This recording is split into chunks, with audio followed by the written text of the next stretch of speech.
So I am incredibly grateful to the nurses for not listening to the doctor when my daughter was born.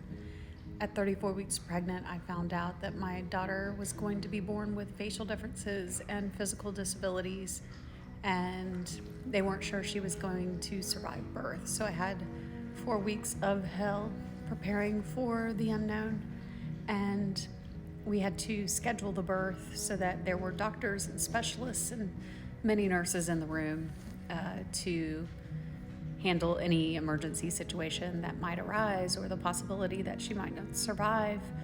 And doctors hadn't seen anyone like my daughter before, and through an ultrasound it was really hard for me to tell what I was looking at,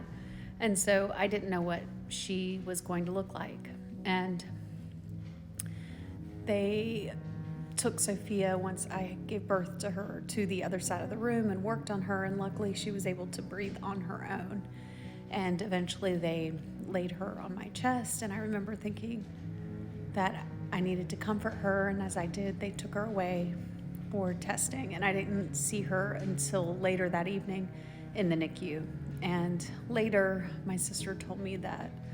one of the nurses from the NICU said that while the doctor was working on Sophia in the corner of the room, he said not to bring Sophia over to me because she looked so different, and I guess he thought it would be harmful for me to see my baby. And the nurses advocated for me to see my baby, and they said, this is her baby, she needs to see her baby, we need to lay her baby on her chest just as we do any other baby. And I am just so grateful to the nurses for advocating for me to see my baby, because it was a traumatic situation, and it would have been made even more traumatic had they just taken her from the room without me being able to see what she looked like, and it would have created much more fear in me. And the wait in between her getting testing and me being able to see her in the NICU would have been torturous, and I hope that no doctor does that to any other mother that has a child unexpectedly with disabilities or differences to their face. But I just love nurses. They have always been there for us from day one in the NICU